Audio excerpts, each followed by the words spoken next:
O Ministério da Saúde afirmou nesta quarta-feira que não pretende decretar o fim da pandemia de Covid-19 no Brasil nos próximos dias. A declaração vai contra a expectativa declarada pelo presidente Jair Bolsonaro, que citou em evento na Bahia que havia estudos para que isso ocorresse até o dia 31 de março. Em evento em Brasília, representantes da pasta esclareceram que não está na competência do Ministério decretar o fim da pandemia, mas sim estipular qual a validade do decreto que institui o estado de emergência sanitária nacional por causa da Covid-19 em fevereiro de 2020. E aí, Rigon, o que isso significa afinal? Rigon, abre o áudio, Rigon. Significa que alguém pipocou. Que a informação foi dada em primeira mão pelo jornalista Lauro Jardim, que costuma dar notícia da saúde em primeira mão, e fez um forféu danado. O próprio ministro deu a entender em entrevistas que iria realmente ser amanhã. Mas tem a questão do status. Quem que decreta o fim do status de uma pandemia? Se foi a OMS que estabeleceu, ela sim tem que estabelecer o final. E é interessante porque o que está acontecendo hoje é que muitas cidades, na prática, estão tratando o vírus, né, o tratamento, de outra forma. A gente tem um exemplo aqui de Maringá.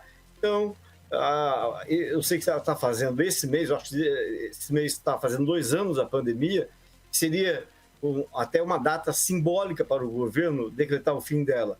Mas o Ministério da Saúde nessa está certo, porque realmente não depende do governo brasileiro e sim da OMS. E aí, ô Celestino? Então, muitos municípios já decretaram o fim da pandemia, né? Porque a deliberação do STF está sendo cumprida à risca por estados e municípios. Então, é só mais um protocolo, né, esperado do Ministério da Saúde através da OMS. Mas as vacinas estão chegando, né? A 4ª dose está aí. Para quem quiser tomar, as máscaras já caíram, né? Usa quem quer, quem não quiser, não use, né? E aí se caminha a humanidade, né? A gente não pode ficar refém de protocolos. Passar agora para o francês. Como se diz, o preço da liberdade é a eterna vigilância, né? Então, no caso dessa pandemia terrível, há que se continuar vigilante também. Por outro lado, se decretar o fim da pandemia, acho bem útil e apropriado iniciar um levantamento sobre os desperdícios e o pessoal que meteu a mão no dinheiro que veio aí para a pandemia. Os tribunais de contas precisam agir aí, porque tem muita coisa errada e muita gente precisa pagar por muitas mortes em muitos municípios. Paulo Vidigal. O francês está correto. O preço da liberdade é a eterna vigilância. É evidente que quem desviou o dinheiro, se isso aconteceu, tem que ser quem agiu de forma errada, o agente público que agiu de forma errada nessa pandemia vai ter que responder. Até recente também a decisão da ministra Rosa Weber quanto ao inquérito da Polícia Federal.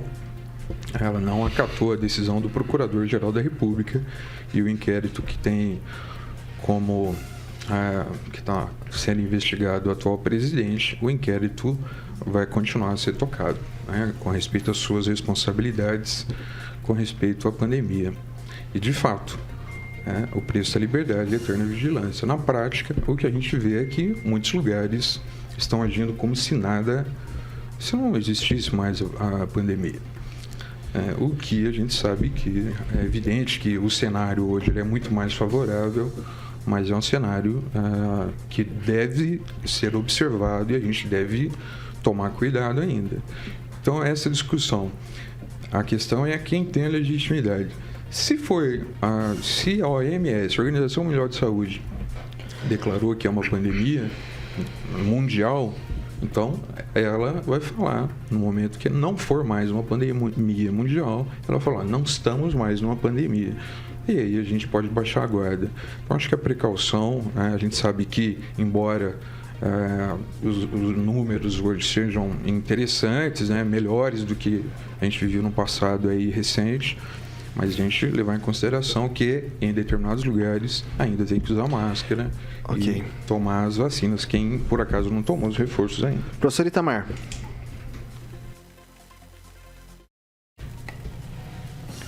Novamente sem áudio, professor Itamar, vou passar para o Lanza. Olha, Vitor e pessoal da bancada, quem declara fim de pandemia é a OMS, não é Estado, não é município, não é Presidência da República, não é ninguém. Então era esperada essa medida do Ministério da Saúde, visto que quem realmente declara fim de pandemia, quando se fala em pandemia, ela é uma epidemia a nível mundial, digamos assim. Não sei se epidemia seria o termo correto, já que o Paulo trabalhou mais na área de saúde, ele poderia dizer melhor. Já que ela seria uma epidemia a nível mundial, por isso pandemia, que ela foge ao esquema de um país ou um continente somente. Então, quem deve declarar é a Organização Mundial da Saúde, não os governos locais. Ok, vai lá, Não uma Francisco. medida correta. É um pouco temerário fazer isso aí por decreto, assim, até inopinadamente, né? Porque a gente sabe que existe muita limitação ainda em ônibus, em estabelecimentos de saúde e de doença, né? Então é que se ter cuidado com isso aí, não é decretar e todo mundo achar que está liberado. Vamos lá, professor Itamar, será que a gente retomou o contato? Sim, está me ouvindo? Ouvindo, pode ir.